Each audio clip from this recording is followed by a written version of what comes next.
Hello, everybody, and welcome back with another incredible episode of Thrive Time. It's a gorgeous Sunday, and I'm very, very excited to be doing something we've never done on this show before. We're bringing a guest back for their second appearance, and really why? By popular demand. So far, the most watched video of all of the series we've done so far, and the one that stimulated the greatest conversation in our community. And so I'm super, super excited to be coming back and bringing you an incredible guest. Here we go.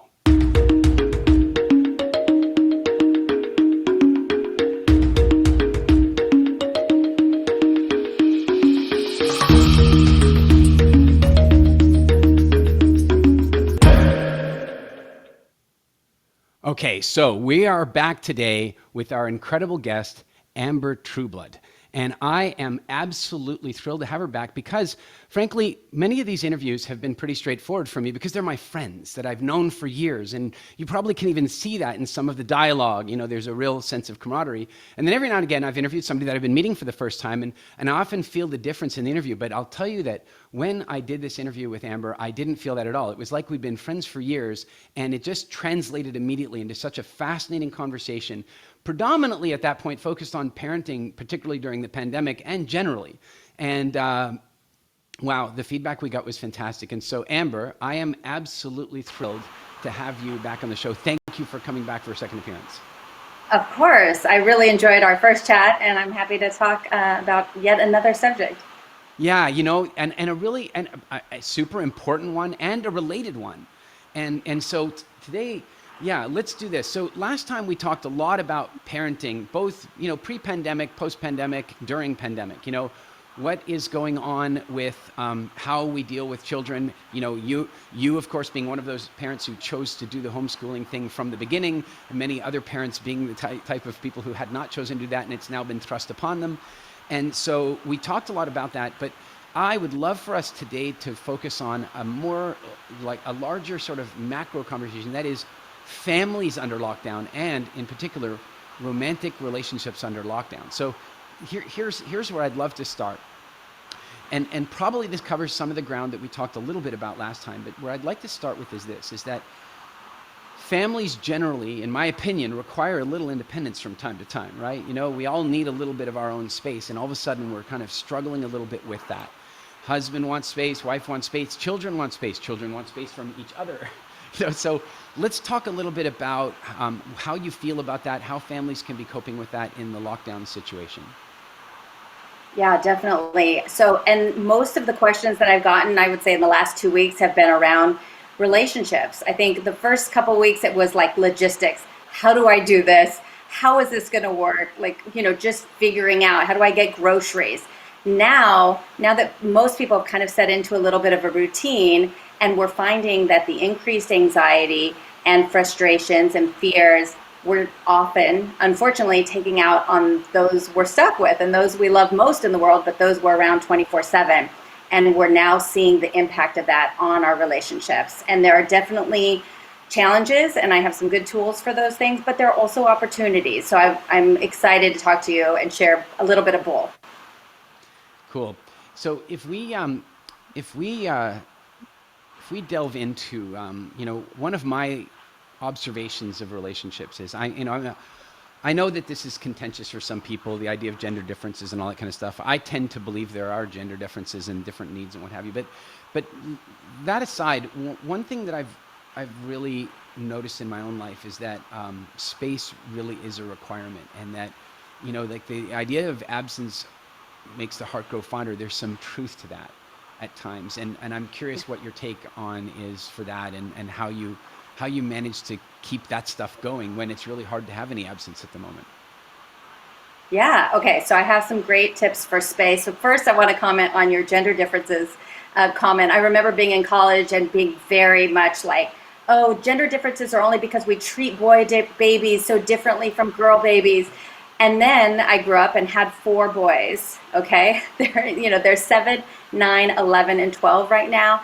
And I'll tell you, man, I guarantee you there are some genetic differences that are just tied in, and they're all very different from one another too. You know, I'm not saying all boys are the same clearly and all girls are the same, but there are some differences, man, that surprised me because I did not anticipate them. But it's talking about space. So one of the things that's important to remember is there are different kinds of space. So communicating, identifying first for yourself what kind of space you need, and then communicating that effectively and respectfully to your partner is key. And what I mean by different types of spaces, yeah, there's physical space, which is what we mostly talk about. And since we're confined, that's most what's top of mind for people. But there are other types of space too. So first with physical space, if you're somebody who definitely needs some physical space and maybe you're in a small apartment with 2 kids and a partner, what do you do? How do you get that space when there physically doesn't feel like there is any space? There's no square footage. What do you do? So there's some very simple things you can do. It could be maybe you guys are getting up at the same time and you're going to bed at the same time. You can offset that. It's often in a couple you find there's one person who's more the early riser and one person who likes to stay up later. Take advantage of that. Get up a little bit earlier if you need that alone time. If you can't go for a walk, if you can't get out of the house physically, take that time at the very beginning of the day or at the end of the day and have that conversation. Be forthcoming with your partner if at all possible, and then allow them to identify what kind of space they need and what might be helpful. Also, it might be taking a long bath, taking an extended shower, just going into another room physically during the day and giving your partner that physical space. The other kind of space is emotional space. So we often in a relationship have one person that tends to lean on the other more for emotional support. Right now, when that might be the only other adult that you're leaning on for emotional support, and everybody has their limits. So the more we can be acknowledge that and be aware, wow, am I leaning on my spouse a lot more than normal for emotional support? Like maybe I need to communicate my appreciation for that and acknowledge that, and then B, ask them, hey, I could totally, if you give me, an hour after dinner tonight, I would love to, call my girlfriend or call my mom or call my sister and lean on them because I feel like I'm leaning on you a lot right now. And, you might need a break from that. So acknowledging who needs emotional space, and maybe yesterday you needed more physical space and today you're feeling it emotionally, be aware of the changes that can take place too. And the more that you can, the sooner and the more clearly that you can communicate that to your spouse in a way that's respectful, and also then acknowledging that they may need more physical space or emotional space too, can be hugely preventative in creating that reducing the tension and increasing your ability to have patience and calmness and clarity and kind of more kindness towards one another through the rest of your day. So we've got physical space, we've got emotional space. The third thing that, for a third type of space, most people don't think about is mental space. So maybe you have a lot going on with work, or you're managing the kids' schedule with schoolwork, and you're just overwhelmed mentally. Now, some people are more visually oriented, and some people are more, sensitive to noise and sounds. And so the sooner you're aware of that, it might be that you need to minimize some of the visual stimuli in your environment. Maybe you need to put some stuff underneath the couch, take some stuff off the walls, put it in the closet, or maybe your partner is somebody that, has Netflix on in the background all day because it just lightens the mood and they want, kind of that entertainment, but it's creating havoc on your nervous system, and it's increasing your levels of adrenaline and cortisol. And so it's actually reducing your self-care, your ability to maintain your patience and calmness through the rest of the day. So those are kind of all different kinds of space you might need at different times. So the sooner you can realize, oh, wow, what would be really helpful is if I just had a couple hours of silence in the afternoon, like that would just recalibrate me and give me so much more energy so that I can be kind and patient with the people that I love for the remainder of the day. I like that. In fact, I believe it was from our first discussion, our first interview, where you talked about creating, like, where the family would conspire to create space for individual members of the family on a given day. In a sense, like, it's your day today. How would you like it to be today? Let us all give you what you need for you to have that day, because we're in this confined space. What I also hear you saying, in effect, is that there needs to be communication, that there needs to be, like, there needs to be a way for people to express their needs. And my general feeling about that, like, we think of tolerance as a virtue. I don't think of tolerance as a virtue at all. I think that tolerating is an energy sapping and codependent thing that we do, and that the minute I feel like I'm moving into toleration, that's when I might be leading towards snapping, right? Because I'm putting up with it. It's like, Yeah. if I'm tolerating the neighbor upstairs, we actually, this is a really good story. We had neighbors living above us a couple of years ago, and they would drag their furniture across. And we found out it was an Airbnb place, so it wasn't like the same people all the time, but we still had this like toleration. It was getting like, and then it would go away for a week or two because the place was empty, and then it would be back.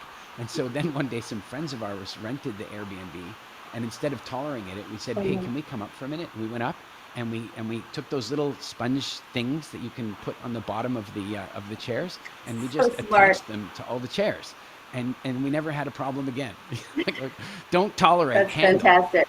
But in these close confines, I guess what I'm thinking is that's got to be key to what you're talking about. I mean, there's got to be a construct for conversation, for having a discussion. And I would guess, here's what I'm asking you is, how can you encourage people to be preemptive in that discussion? Like to discuss this stuff before it becomes an issue. You don't want to go, "I really need my space right now." You're like, "I can tell that soon I'm going to require space." How do you navigate that?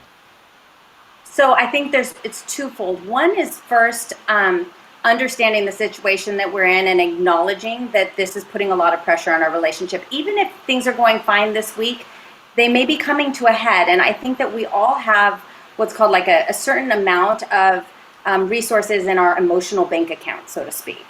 Okay. So the more preventative things that you can do to raise that level in your emotional bank account, then the more you can deal with all of the surprises that are going to come during the day, right?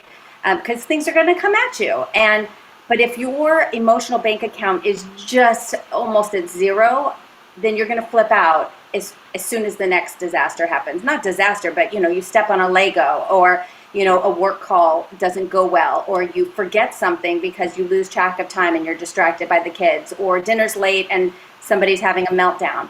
So those things are going to happen.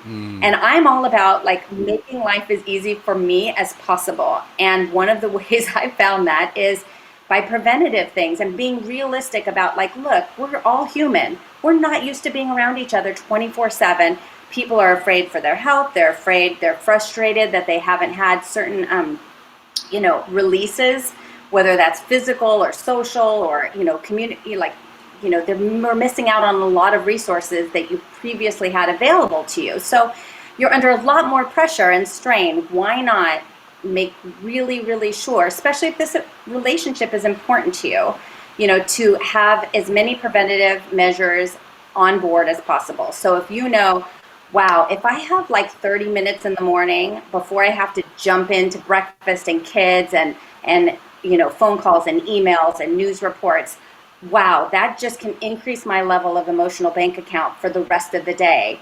And I want it, and you can communicate it like this. Like, I realized yesterday I was really like kind of snappy and short with you, and I don't like that for myself. I feel terrible, and I don't want to treat you like that. So I'm really sorry. I was, thinking about this, and I was stressed about this phone call that I had with my mother-in-law, and I was thinking about her safety, and it was, fear-based, and, I lashed out at you when I saw the dishes still in the sink or something like that. So the more we can be communicative, acknowledge where we're not perfect, because you're not going to be perfect, you're never going to be perfect.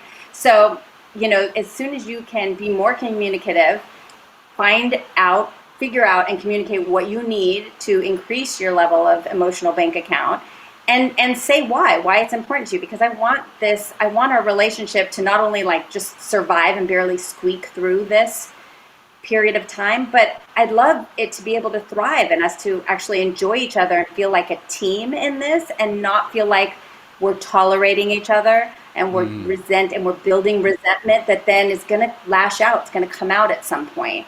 And I'll tell you, as difficult as it might feel now to not bite your tongue, but like be calm and patient and respectful in your communication, I'll tell you, as hard as that might be now, I guarantee you in 6 months, if you're dealing with a separation and custody fights and being without your kids for periods of time, that's going to be 100 times harder than taking a moment now and saying, I'm going to take this seriously. I'm going to communicate. I'm going to try to be respectful. I'm going to try to, every human, we want to feel loved. We want to feel safe. We want to feel respected, and we want to feel appreciated. So if you can remind yourself of that, because that's what you want, right? So if you can give that to your partner authentically, and sometimes that's hard because you may already have a low emotional bank account and a high amount of resentment that's been built up. Okay. So it's a process. Everybody's starting at a different point, but the more you can spend time really deciding for yourself that that's important to you and you want to either maintain or fix, repair what's been damaged in that relationship, starting with love, making sure the other person feels safe and feels respected and appreciated rather, that you will begin to see that in return. Unless somebody's, flat out really abusive, narcissistic, bipolar, has like a specific extreme, psychological problem. That's a different situation. But given that for the most part, these are reasonable, loving people in your life, and you've just gone through a very difficult time, I think that acknowledging what you can put in now will save you so much later that I think for most of it's going to be well worth it. Yeah, that makes really good sense. And again, it's that, an ounce of prevention, a ton of cure. Get to the stuff now before it becomes a major problem. Get to it and handle it. And Yeah. there's a couple thoughts I have about that. I spent some time with Esther Perel last year, and actually just reached out to her to see about getting her on the show as well, because I'm a big fan. I like the way she looks at stuff. I like her non-judgmental attitude about things.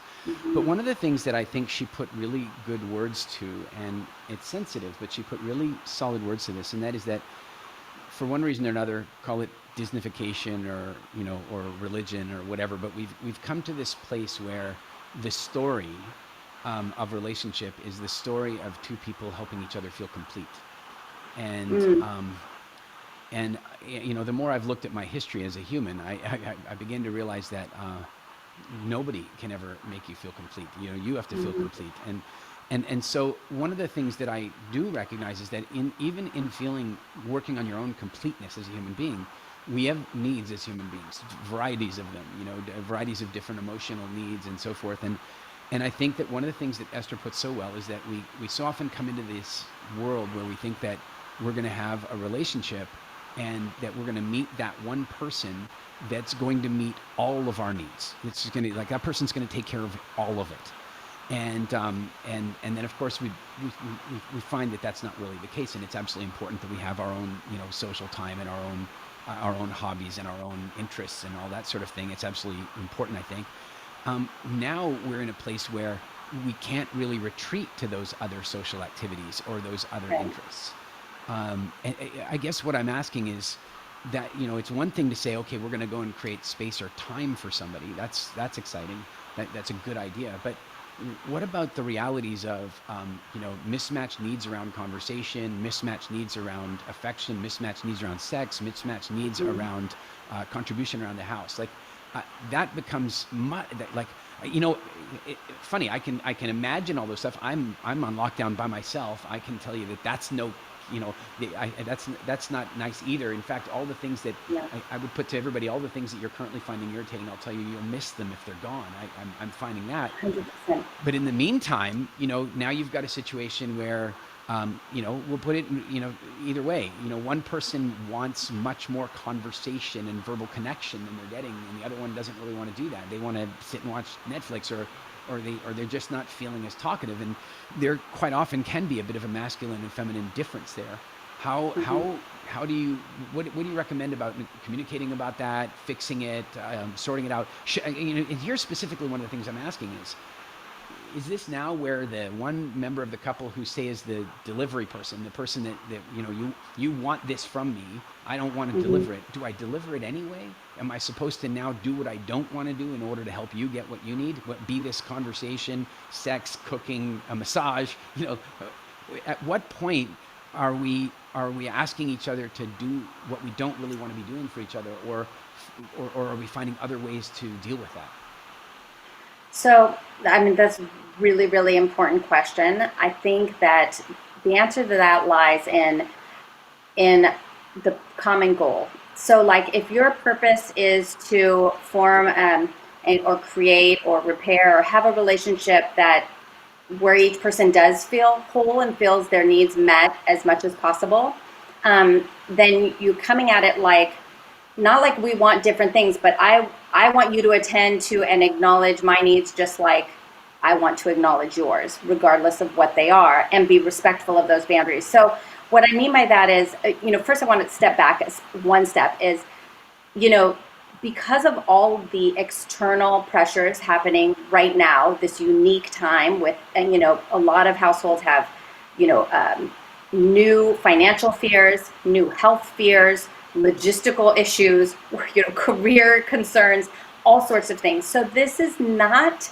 the ideal time to then pick up everything that's irritated you about your spouse for the past 6 years or 16 years, and this is time for them to fix it. No, this is time to appreciate and acknowledge one another's strengths. So often, the very thing that attracted you to that person in the first place, maybe they were super vivacious, very talkative, like super creative, and all over the place, and you loved that energy, but right now it's driving you bonkers. And so often the very things that attract us to somebody are the things that, everything has two sides to it, right? So it could be the very thing that, drives you nuts about them later. So acknowledging that, you're not going to change them. They're going to remain the same. But acknowledging that you sought that out, that was attractive to you at that point in your life. And chances are there's still a lot of, amazing things about that part of their personality that you do appreciate. So it's very easy in this time that we're tolerating and feeling resentful to really have a negative thought spiral about all the things that are driving us nuts and irritating us about that person. And for some people, more than most, it's difficult to flip or shift out of that gear of negativity. And, by a lot of the other people that you speak to, I'm sure, the more things we focus on, that's the type of stuff we draw into us. It's like a Facebook algorithm. Facebook says, oh, you've been liking these types of posts, you've been commenting on these types of posts, you've been sharing these types of posts, you must love these types of posts. I'm going to give you all this kind of stuff. So all of a sudden your neighbor starts acting the same way that's driving you nuts, and your in-laws and your sister when you talk to them, because that's what you're focusing on. So I would argue, actively, however you can, whether it's a, gratitude journal, whether it's a meditation practice, whether it's, writing Post-it notes and putting them, on your phone or on your mirror, on your computer. What do you appreciate about your partner? And the more you can focus on, even if you find one, even if you're like, I can't find anything right now, everything's driving me nuts about them, find one, you can find something. Focus on that, acknowledge that, be verbal about that appreciation, and then you flip the spiral. So it's not, well, he's not appreciating me, I'm not appreciating him, and we're just going in a downward spiral. At some point, one person has to take responsibility for flipping that spiral. And when you're in a, kind of a contentious relationship where, well, I'm not going to do that because he would never do that, so why should I do that for him? I would argue you're not doing it for him, or he's not doing it for you, however it goes. You're doing it for yourself. And if you really can get to a place where you believe that, it's going to be so much easier to act on and start focusing on the positive and start showing your verbal appreciation. It could be something simple that every night you say, wow, when you did this, I really appreciated it. Now, if you're trying to be manipulative or you're being sarcastic, if there's even a tinge of that, it's very clear. They'll know in a second. So it has to come from a genuine place. So pick something that you're truly appreciative about. And the more often, and it's a practice, So the more you can practice that, the easier it will become. And I guarantee you, you'll start to reap the rewards of it. And if you have children in the house, they will see this. Notice you're modeling, you know that they're watching everything that you do. So if you snap at somebody in the middle of the day, if you can acknowledge, if you can acknowledge that and stop yourself in front of the kids and say, wow, that came out really, really with an attitude. I didn't mean for it to come out like that. I'm sorry. That was misdirected. I really was frustrated about this thought that was going on in my head. And I'm sorry, that came out wrong. And just say it. Then you model that for your children and they pick up on that and you start to see them behaving in that way towards each other, which also saves you. I shared this video on Instagram months ago, but it came up in my memories and I put it out again. I think it was on Instagram or Facebook, it doesn't matter, but it's a video that was, it was an anti-smoking campaign, but what they did was they had clips of adults doing things and small children following behind them doing everything that they do. And of course, there's this beautiful campaign all talking about the reality that what we say is not nearly as powerful as what we do. And of course, one of the things was that, parents smoking all their way up the escalator and then this little 4-year-old smoking, and it's so jarring physically to see it. And I think that that's something that really, what you just said really reminds me of that, is that, apology is a funny thing, but it strikes me that it does a number of things. One is an apology is an attempt to rebuild trust. And an apology is an offering, and hopefully it's accepted. And in my experience, it's only ever really accepted if in the apology, it's truly sincere. In other words, you're feeling at least as much discomfort in offering the apology as you think you caused the person when you transgressed in the first place. Yeah, that's a nice way to put it. It makes a real apology hard to do. It's not, well, I'm sorry. It makes a genuine apology difficult to do. But what I think is magical about what you just said about that is, man, I'll tell you what, in my parents' generation, there was no apologizing to children. It's Right. Yeah, no, we may have been wrong, but we don't do that. It's no apologizing to children. And I think because we're supposed to be perfect, because you were supposed to be the model of perfection, which, I mean, how stressful is that as a child to think, oh gosh, in a couple of years, I'm going to have to be perfect. I'm going to have to know everything. I'm going to have to never make mistakes. That's such an unreasonable expectation. And how much anxiety would that produce in a lot of children? Yeah, it's true. And then also, do you want your child to grow up functional and being willing to take responsibility for their behavior and apologize? Well, here's one way to help them do that. Apologize to them. Show them. And to each other. And I think that's really beautiful. Let's turn another direction. I had a truly wonderful conversation with two friends of mine that I just love so much from Santa Barbara, and they got together and then they got engaged and then they got married, and then I bumped into them and we were having a conversation, and then they said something so California. They're like, well, our therapist said, and I was like, you have a therapist? You guys have been married for like 6 months, man. Like, what's going on over there? Are you guys okay? Do you have any difficulties? And they said, no, we don't have any difficulties because we have a therapist. Wow.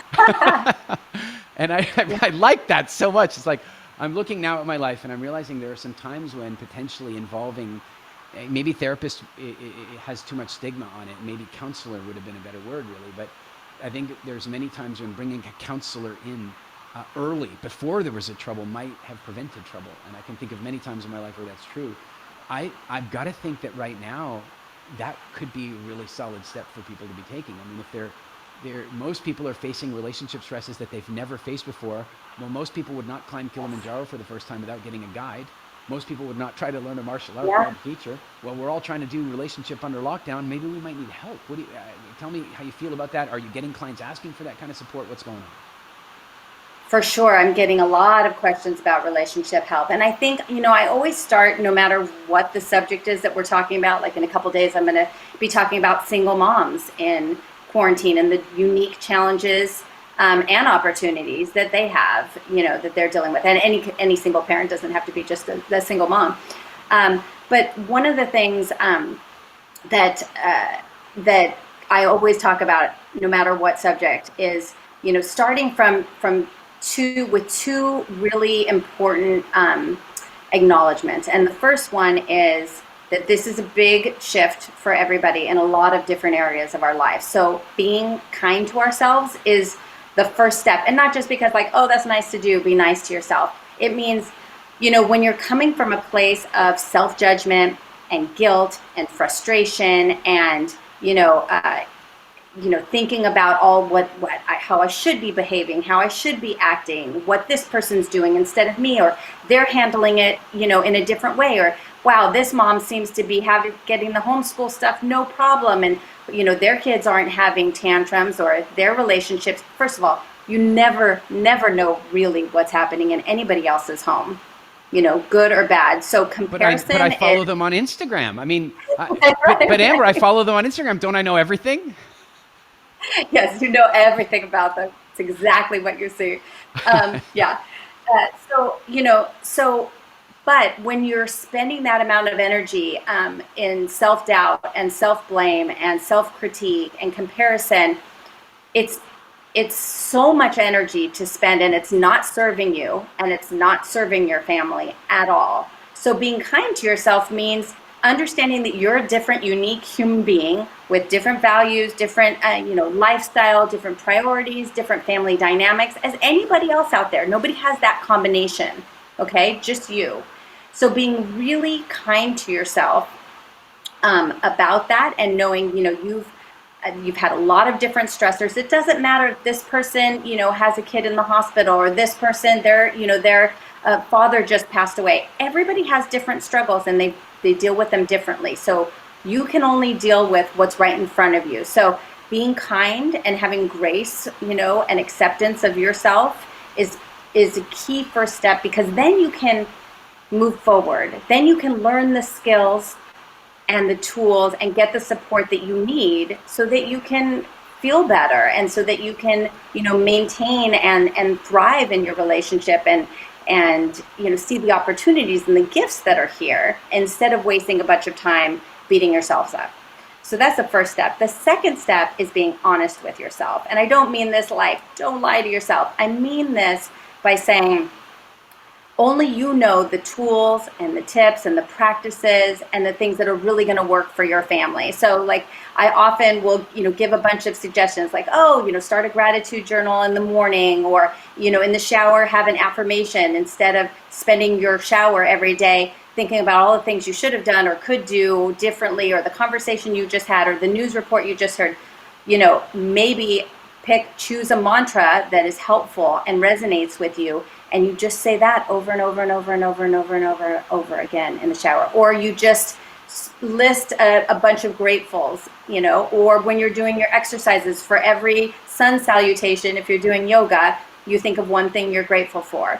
Or in the evening, you sit there, in bed with your partner, and you tell them, 3 things that you really appreciated that they did that day, however minute. And sometimes the minute stuff is really impactful, not just oh, I thanks for cooking dinner tonight, I appreciated that.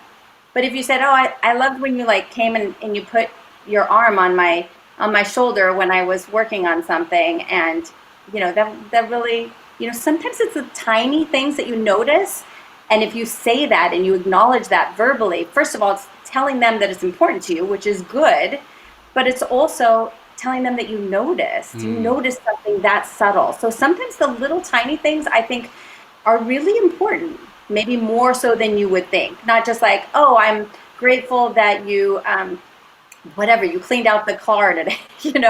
Sometimes it's the more personal stuff. Whatever you want more of, that's what, you acknowledge. But being honest with yourself means, when I list off 5 or 7 things like that, maybe 3 of them didn't really resonate. You're not going to do that in the shower. You take baths or whatever. But pick the things that make your ears perk up, that get you nodding your head, that make you think, oh yeah, I could totally do that. Or I used to do that, and it was really helpful to our relationship, and I saw a difference. I can start instituting that again.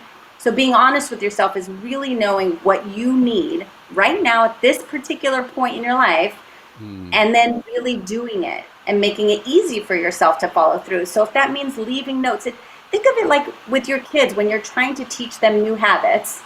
So for instance, I don't know if I talked about this when we were talking about kids, but I got really tired of telling my two older kids, because I had two that were homeschooling and two that were in traditional school this year.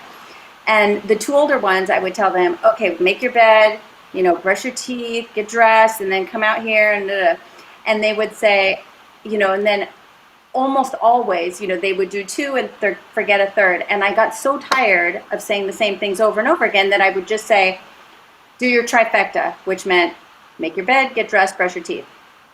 And so then they started calling it the trifecta of terror, which just made it more fun, So I would say, okay, did you do your trifecta of terror?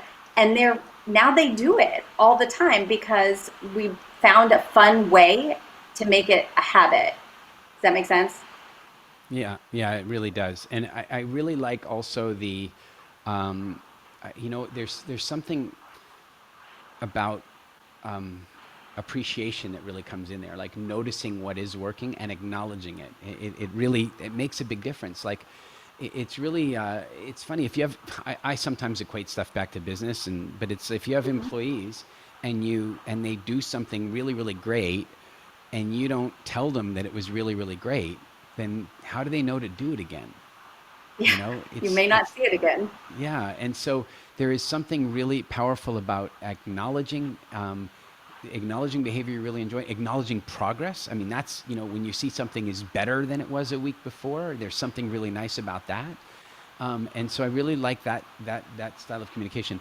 Amber, we're going to go, we have a guest. We have a question that's going to come along here, and we're going to talk to Audrey. Hang on. Here we Okay. go. Okay, Audrey, you're on with us live. This is Amber. Audrey, say hello. Hi, Audrey. Can you hear us okay? I cannot hear Audrey. Oh, okay. Let's see. Audrey, try again. I don't either. No, but No, I'm getting better at reading lips. we're not getting sound, Audrey. So try and figure out what's going on with your sound there. We should be getting sound from you or not. But we have another guest. We're going to go to Harry, who's coming in from Estonia. And Harry, say hello. Hi, Harry. Hi, can you hear me? Hi, So Harry. Harry, yeah, we can hear you. Go ahead with your question.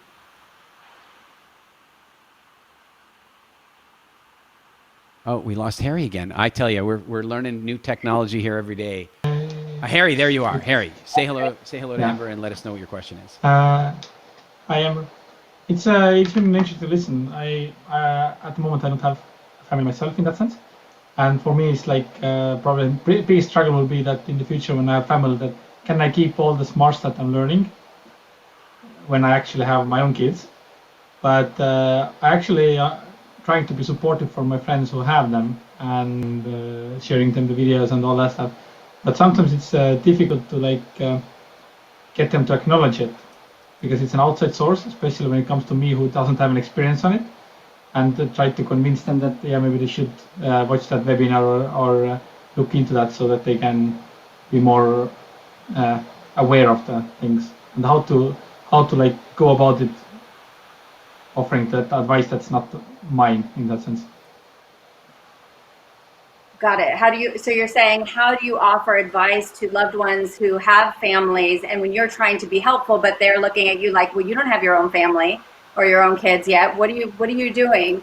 And this is funny. I don't know why most people think, it's like, if you're a physician that treats cancer patients and you haven't had cancer yourself, you can still be helpful. But a lot of people, I think the best thing you can do is to continue coming from a place, like I can tell just the way you're speaking that you're coming from a place in your heart that's just giving, that's not coming from a judgmental place. And I think that's the best thing that you can do. And then allowing them to take it or leave it. Hey, if this is helpful, I heard this in a seminar or webinar that was earlier. It seemed like cool advice, just sharing it if it's in case it's helpful to you. So I think when you kind of touch and go, that is, then it's easier for somebody to lean in and hear you. If you touch and then say, well, what do you think about that? Do you think you could do that? Would that be helpful to you? Da, da, da, da. Then it's very common for people to kind of back off and push against it, even if it's the best idea they've ever heard. The other thing is, you know, we're all we're all basic human creatures, and it's just like you can have your spouse tell you something 17 times, and then you hear it from a stranger, hear it on the news, and you think, oh, that's a great idea. And my husband and I joke about that because it's just kind of basic. Or your mother can tell you something, and you think, oh, of course I've thought of that. That won't work for me because of blah, blah, blah. And then somebody you trust from a completely different area of your life tells you the same exact thing, and you accept it. So part of it is just some people are not going to be able to accept it, and it's not personal to you, but it's just they need to hear it from a different source. And that's just because we're all human, and we come with, our own weird baggage. But I think that if it's coming from a place of authenticity and just wanting to help, and you just drop it and leave without any feeling of, giving them any sense of judgment or pressure, I think that's the best you could do. And I think that it's wonderful. Thank you. I think that this is something very common that comes up with our clients in our business. Like, somebody will come and do our WildFit program, and what'll happen is that because it's not just simply a diet, it actually changes them, and that's sometimes difficult for the people around them because a diet they always see as temporary, and all of a sudden they go, oh my God, you might be like this forever. It's like, and then worse than that is that person, and it could be Harry in this case, now wants his family to come on the journey with him so very badly, really wanting that. And my answer to that, Harry, is very similar, but it's the weirdest thing is the more resistance you offer, the more resistance you'll get. And so the more you try to push that idea, the more you try to, pressure the idea, the more resistance comes up. And in my experience, this is the perfect application of the old Gandhi quote of be the change you want to see in, he said the world, but be the change you want to see in your friends, be the change you want to see in your family, be the change you want to see around you, and lead by example. Now, obviously, if you really want to stimulate, let's say, change or inspiration faster than that, the one thing I would always say is that instead of trying to stimulate change, try to stimulate curiosity. If you stimulate curiosity, then that starts getting questions going. Like with my son, I didn't try right away to push him on to particular types of food. I just ate them a lot, and then that stimulated curiosity. And so then it seems to be a better format because now all of a sudden he's asking, and that kind of earns me the right to speak, if that makes sense. Harry, thanks so much. Harry's been one of our stalwart studio audience members from the very beginning of the show. And so, Harry, good to have you here. I'm missing Estonia every day, and hope to see you again soon. It's nice weather at the moment. I today had a 15-kilometer walk, which was perfect. Well, you don't want to compete with me on that one right now. You don't want to hear what the weather's like here. Let me just tell you. Just let me just say this: Caribbean. Harry, thanks so much for being on the show. Really a pleasure to see you as always. Thank you. Excellent. So we now have another guest. We've got Leslie, who wants to talk a little bit about boundaries and children. And wow, Amber, I am so letting you take this one. So, Leslie, jump right in. Hi, Amber. So I have a 12 and a 15-year-old, and my 15-year-old has dealt with mental illness since about puberty, 12 years old, and is extremely confrontational. And so I made a calendar the other day to set some boundaries and some household duties so we could all share in the responsibility. But just talking to the child is difficult. I try to put it as a positive spin, but it's everybody's fault and blame, and it's just really difficult right now. Very stressful to get her to be a team player. Right. Well, and that was going to be my first question. Is it a girl? And is it anxiety that's the issue? Okay. Yes, a lot of anxiety. And it's a transgender girl/boy. So we call him he, and we accept that he's a he at this point. So that situation has smoothed out things, but just this point of setting boundaries of woke up at 1 o'clock and you're eating and on the phone on a school night. Right. Yeah. I mean, this is a chapter for, I mean, a lot more support. I think, you have a big situation aside from all the new variables and uncertainties and, issues going on. So first of all, I think getting some longer term support, both for you separately and for him, would be key.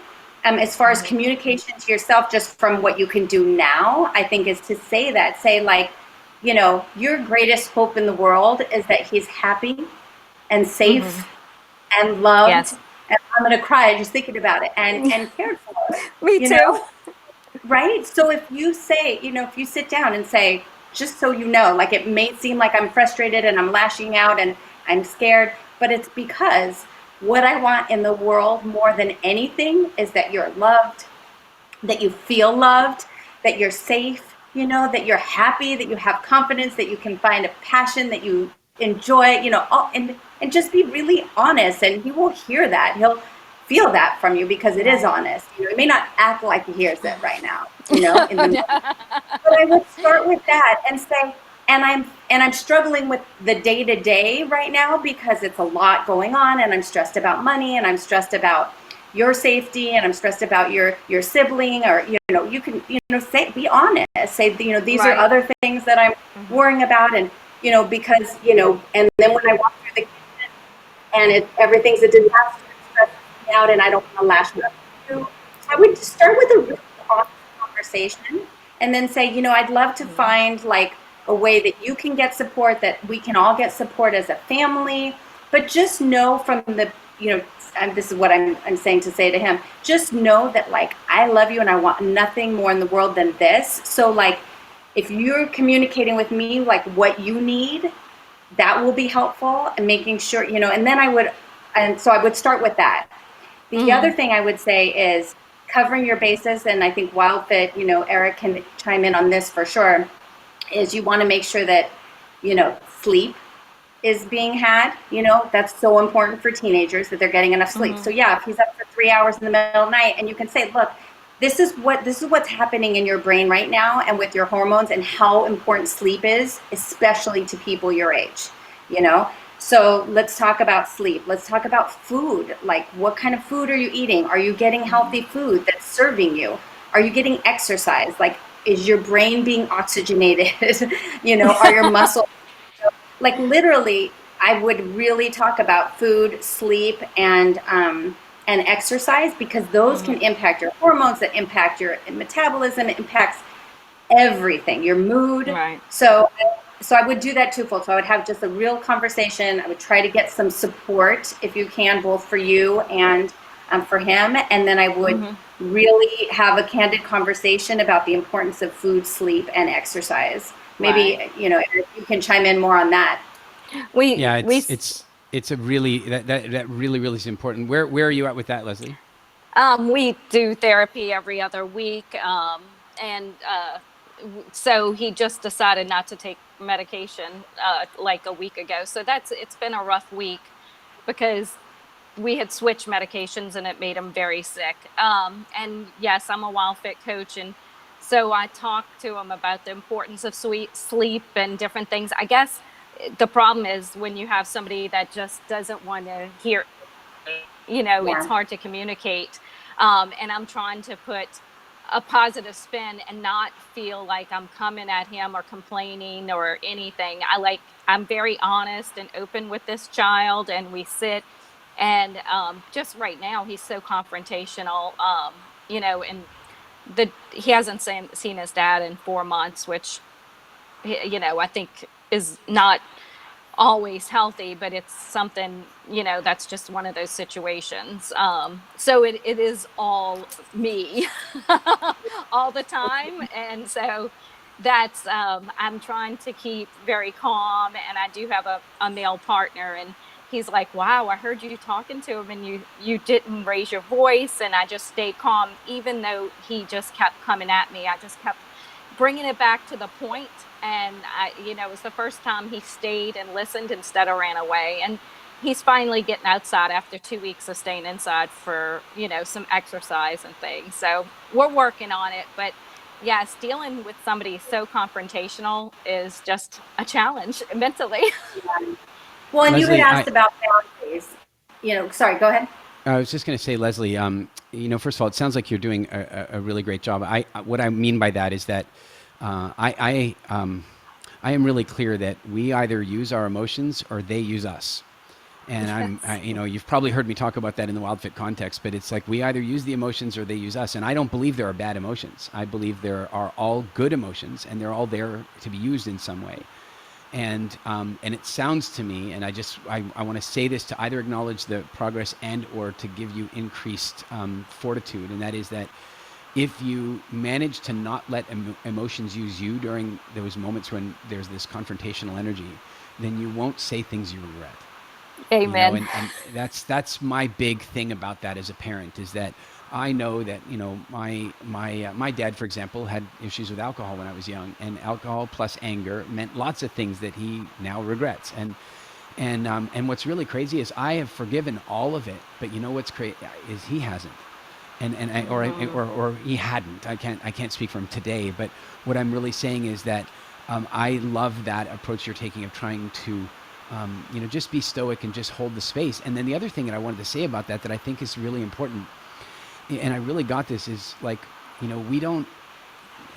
we got this from the Hadza. Going and visiting with the Bushmen, we saw something really fascinating, and that is that they don't regard their children as children.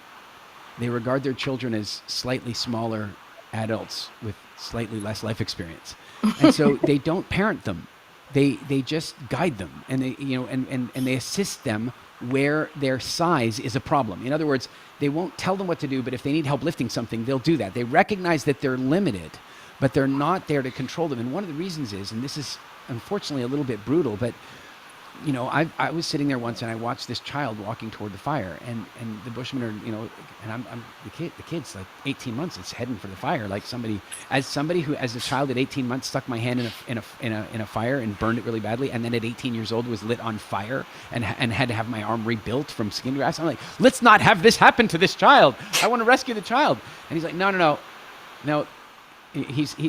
Well, but has he done this before? No, that's why he's doing it now. But he won't do it again.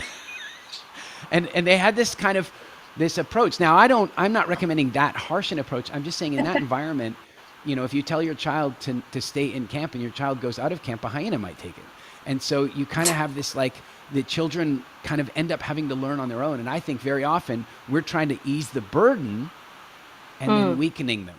And so I think just holding the space it sounds like you're doing a great job of that, and yeah, you do have to have boundaries. I think you do have to determine what those are for you. But I think the key for me, the one problem with boundaries, at least they could be for me, is that if I put a boundary and then somebody violates that boundary, it's now I have a right to be angry. So I have to somehow have the boundary and not allow it to trigger anger, if that makes any sense. Yeah, thank you, Leslie. Thanks so much. Good to see you. And good luck with everything, and good luck with the lockdown, and have fun, and see you on one of our next masterminds. Yes, thanks. Oh, Thank wow, you, Amber. Hang on, I didn't do the screens correctly. Oh. I'm back. Good luck to you. Thanks, Leslie.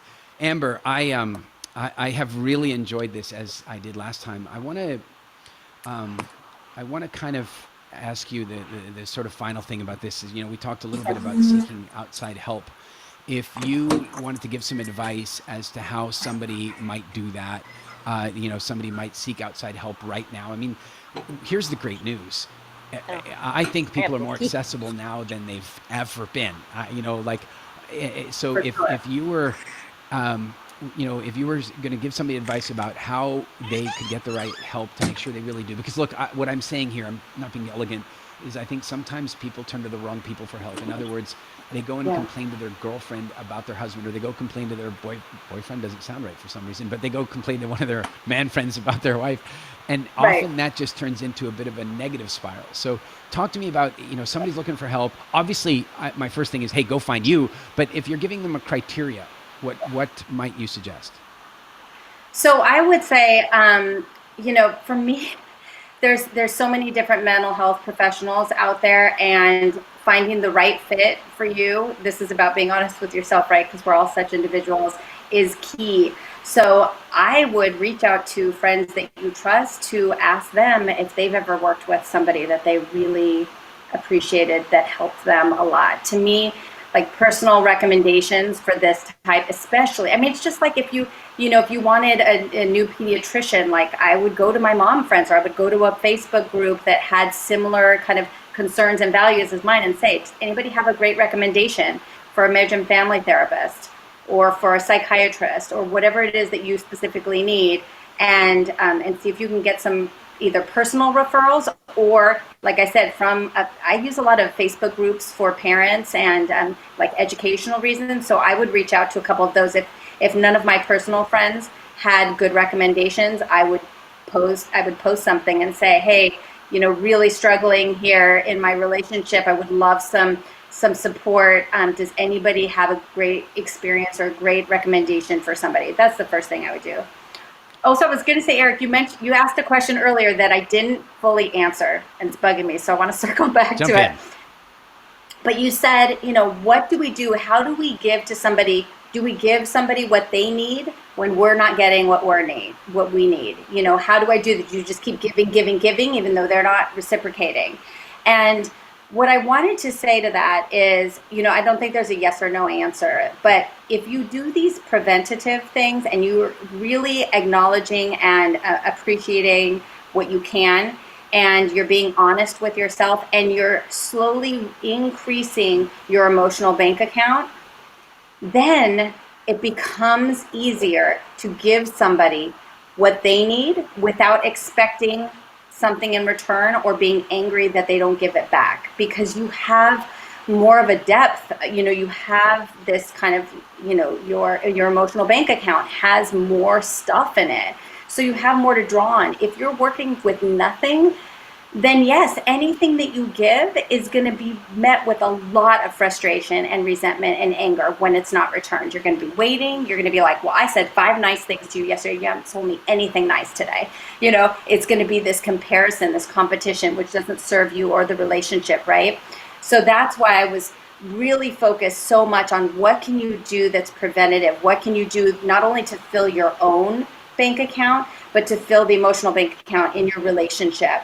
And the more you can do that in an authentic way, then you can start pulling from that and giving.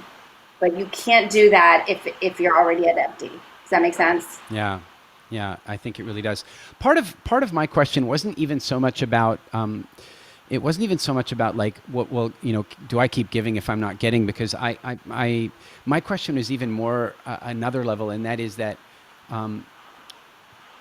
Do I want to ask for something that I know my partner isn't interested? It's a crazy example, but it's like, I would love for you to cook dinner tonight, knowing they don't want to, and I'm so empathetically connected that I don't like somebody serving in a way that they don't enjoy serving. And so I have a hard time asking for something if I have a perception that the person doesn't enjoy that thing, whether it be cooking, a massage, it doesn't really matter what it is. And so that's really more the question is, I think now as we become more needs dependent on our partners because we don't have all these social connections coming from elsewhere, it might make us more susceptible to expecting that person to step in an area where maybe they don't want to. So yeah, I think you can totally say it. But I also think you can ask for help in a way that is more like, you know what, I normally love cooking dinner, but I am spent tonight. Like, I really don't want to cook tonight. What can we do? Like, can we, order in? Is there something we can pull out of the freezer? Like, do you mind picking it up? I know, and you can say, like, I hate to ask this because I know you hate cooking, but like, done. And one of the things that Brene Brown just talked about in a podcast I listened to a couple months back was talking about, that you need 100% total between the two of you to kind of run your house, to function as a family, so to speak. And so if you can say like, man, I'm at 20%, and your partner says, you know what, I got you, I'm at 90%, I'm feeling great, like I can make up the difference. But if you're both at 20%, then okay, if we're both at 20%, then we need some help. What can we do? What can we let go of? What can we ask the kids to help out with? We need something else to make that up for, because we can't function if we're both at 20%, And so communicating that, like my husband and I will say like, oof, I hit a wall. That's what we'll say. And so if one of us says we hit a wall, then the other one can say, I'm kind of hitting a wall too. What should we do? Should we just make it movie night and, make super easy pasta, something the kids can help us make? What do we do then? Instead of not communicating that you hit a wall, or you say, I hit a wall, and your partner says, I'm good. Like I actually fell asleep outside playing with the kids today. And so like, I feel great. Why don't you go take a bath and I got this? It's really like so much about communication. And if you say like, hey, I hate to ask this, like, I know you hate doing the laundry, but like we're completely out of towels. And like, I'm so sick of doing the laundry this week. Like, can we do a trade? All right. I got one last one for you before we begin to wrap up here. It's, I like, I can be quite sort of tactical in the way I want to deal with things. In other words, I like little tricks and tools that can defuse situations. I'll never forget having this conversation with one of my very first girlfriend. It was just the silliest thing. Like we got cats, and we got this special new cat litter, and what happened with the cat litter was it was the scoopable kind. It's when it first came out, special scoopable cat litter. Very, now nobody has to change that smelly box, right? And it says on the bottle that the cat litter should last it should last for I don't know, 3 weeks or something like that. But the problem is that the first bottle has to fill the whole thing. And so if so she filled up the cat litter thing, and she only put just enough to make the thing last for 3 months, which of course meant that it all got down to the bottom. And so I came home and I realized she'd done it wrong, and I cleaned the thing out and I filled the whole thing up. But of course we did not have money. So like I used the whole thing, and she didn't understand you have to use the whole one first. And then, so now the fight begins, man. Like I can't, and logic, by the way, once somebody's super angry, they don't have a connection to logic, I recognize. And so, we got to this point where they're yelling, and finally I just stopped at her and I looked at her and I said, I kind of feel like we're at the point in this argument where you either have to start laughing or start crying. Either one is okay with me. And you know what she did? Both. She did both at the same time. But I guess what I'm really looking for, like in that moment, I chose to say the right thing. It worked, but many times it hasn't. Do you have a mechanism? I mean, do you guys ever have, say, a disagreement that's starting to get temperature up? And do you ever, is there a safe word or a hack, or do you have any, how do you diffuse that kind of tension? Well, to me, it's about knowing your partner, right? So and knowing yourself. So what you were talking about triggers, acknowledging and knowing your own triggers is key. So if her trigger was financial stuff, and you knew right away, and you could figure out right away, oh, she's so freaked out because she's worried about our finances, and she feels like I just wasted $50 on this cat litter for no reason. That's her, as soon as you can get to the source and you realize she's not really mad at you, she's afraid about money, and this was a symbol of that. Does that make sense? Yeah, so yeah. So when and my husband and I, so we both come from families with single moms. We were only children with single moms, and lots of divorces, and so we have come to the table very differently. So we came to the table very cautious about conflict, almost too far. We would prevent fights when probably a fight would have been helpful, and so we've kind of had to learn to fight. Whereas a lot of people come in and they love that and they like the fighting and they, and they're used to it and they don't take offense. We would fight once and then be like, well, does this mean we're breaking up? So it took us a while to to fight in a way that we realize, okay, we have to work through this. We have to get through this. And it doesn't mean that our relationship will fall apart. It just means we're human and we're not going to be completely aligned all the time. But knowing your triggers. So like when we first got together, I told him when we first moved into with each other, and this is kind of similar to your cat story. I said, I have a lot of emotions when it comes to money. So I was the same way. And I said, I get really freaked out. And if there's a month that you forget to give me your half of the rent check, I probably am not going to be able to ask you about it. I might start crying, just know that's my baggage and it doesn't have anything to do with you. But if I'm really weird about money, that's, just know that about me. So I communicated that to him. And what was crazy was instead of saying, well, I'm not your ex, or I'm not this, why are you judging me? Give me a chance, he didn't say that. He said, well, what if I write all the checks ahead of time and I just put them in the box and then when you need them, you just take it. And it was so over the top compensating, and not questioning, well, why would you freak out about that? That's weird. He didn't judge. He didn't take it personally. He just offered a solution that might alleviate my overreaction. And it made it so that we never became an issue. But that's because I knew that this was a trigger for me and I was able to communicate that in a non-judgy way from the beginning. I have had to overcome something about that in my life, and that is that, I swear 2 years ago, I'd never even heard the word triggered. Suddenly it's everywhere, right? It's like it's this thing. And I have to confess that in my model of the world, it means, I have no power. I'm triggered by that. It's how I feel. It's my own judgment. I get that. But it's like, I wrote this thing on Instagram last year that got quite popular. It was like, the easier you are to offend, the easier you are to control.